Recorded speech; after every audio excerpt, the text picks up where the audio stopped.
Okay, we're here post-game with Yellow Jacket head coach Tom Heil and a couple of his guards, Zach Cebula and Michael Quiring, after a 90-61 win for Baldwin Wallace over Westminster. Coach, when we started your opening comments in the game. Well, I was proud of a lot of things. I think we did a great job of sharing the ball. 18 assists is a good number. I think that the way that we passed the ball, I think, had a lot to do with the shots that we were getting and the fact that we knocked a few in. Definitely, when you start to knock a few in, it becomes contagious. And I thought our guys continued to play with, I think, even more confidence as the half went on. And we were able to string some stops together, and that's kind of when we stretched the lead. But they put a ton of pressure on us from a rebounding standpoint. I think they're averaging 15-plus offensive rebounds a game going in. So that was a major, major focal point for us. I don't think we did a great job of that in the first half. I think they got, I want to say, 8 or 9 offensive rebounds. At least half of those led directly to points. I thought we guarded them pretty well, but it didn't show on the scoreboard because of the second chances. So something, we focused on a lot at halftime, and I'm proud of the guys. They really tightened up. They only had a couple in the second half, and I thought that was a big, big, big deal for us to get consecutive stops, hold them to one shot, and then we kind of got rolling offensively, and these guys had a lot to do with it. Michael, let's start with you. You went 7-9 in the first half.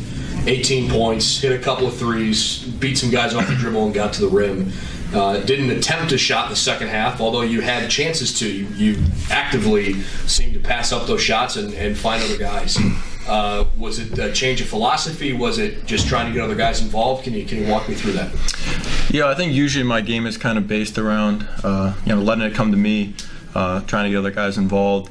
And the first half, I think that was just my half to kind of get some buckets, and then the second half came around. Maybe they made a couple adjustments, and I thought I was just trying to make the right play, make the extra pass, not try to force anything.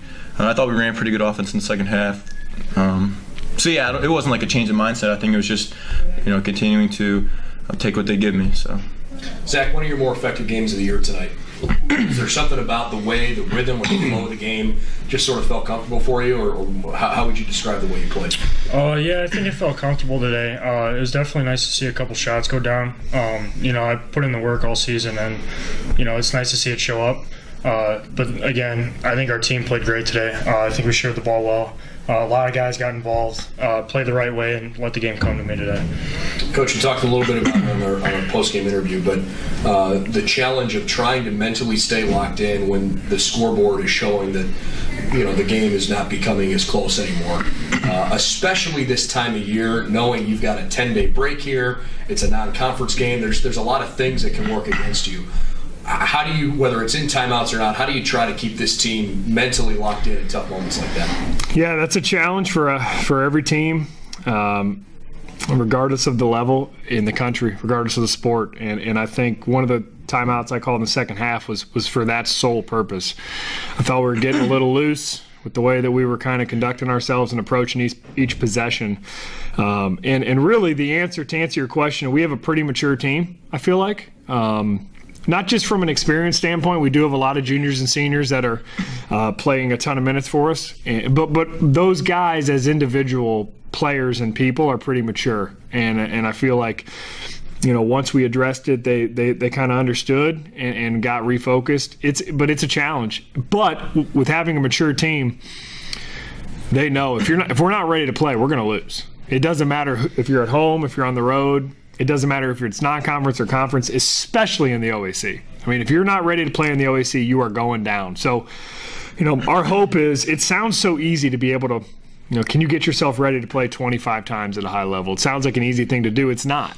It's not. It's a challenge. And I think these guys have continued to get better at that, and that's our goal moving forward. And I was proud of the way that they responded, and we got a couple stops coming out of that timeout, and it showed on the scoreboard. But it's a challenge to not let the scoreboard affect how you approach each play and each possession every time. And we're a work in progress, just like every other team is, trying to not let the result of the play on offense or defense dictate how we go about our business the next play. Michael, on a night where a lot of things went well for you, I want to ask you a question about one thing I know you've been working on is your free throw shooting. It's been a challenge for you this year. How much of that is mental versus fatigue versus rhythm of the game. I mean, what have you been able to maybe chalk up some of that frustration to, and how are you working through it? Yeah, I think most of it is probably mental with me. I don't think I'm a bad shooter. In high school, I was a pretty good shooter, free throw shooter.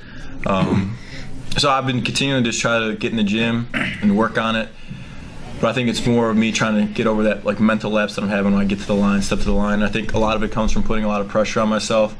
And my teammates and coaches have been great trying to, just instill confidence in me. And so I'll 1 for 2 today, I guess that bumps up my average. So, yeah, but I mean, I hear from the crowd, I hear from the players on the team. Obviously, I know I'm in a slump with the free throws, but if I just continue to, work at it and just listen to my coaches and teammates, instill that confidence in me, I think I'll be able to turn around. Zach, the last couple of years, I think we kind of got used to seeing, as a team offensively, you guys consistently almost 90 points a game. It's the first year, or I should say the first time this year, that you've hit that 90-point plateau. And it feels like there's been almost more of an emphasis on the defensive side. The 4 losses you guys have had are to 4 really good teams: 10-0, 10-1, 10-2, 9-1. It's not like you're playing, poor competition. Can you tell me what the defensive side of things has meant to you this year? Yeah, I think we go through our defense a lot this year, unlike other years. I think last year it was more about the offensive side, and I think stressing the defense this year has really helped us. I feel like if our defense plays well, it'll always give us a chance, no matter how many points we're scoring. So I think that's been a big part of our focal point, and it should be. And our offense is coming along. So if we keep going like we are, I think we're going to be a hard team to beat moving forward. What's a win like this going into the break do for you, Tom? I mean, it makes Christmas a little bit more enjoyable. No, I'm just kidding. I think games when you're staring at a break are tough for anybody. Home, road, doesn't matter. It's a tough time to play, and I was really just proud of the way that our guys showed up, especially in the second half. I mean, we played with some hunger and kind of put them away, which made me proud. It's tough, 6 days off is great. I think in a lot of ways, like, these guys can get recharged. It's hard. College basketball's hard. The mental is probably harder than the physical, but it is a grind, and every player goes through some ups and downs, on offense, on defense.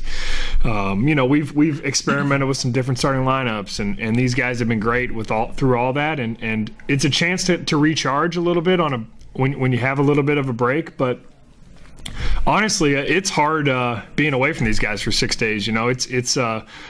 I'm excited to spend some time with my family, and we've got some recruiting that we have to do, that we're excited to get out and see some high school games these next few days. But I'm really looking forward to them coming back. I love coaching this team. I think we've got great kids.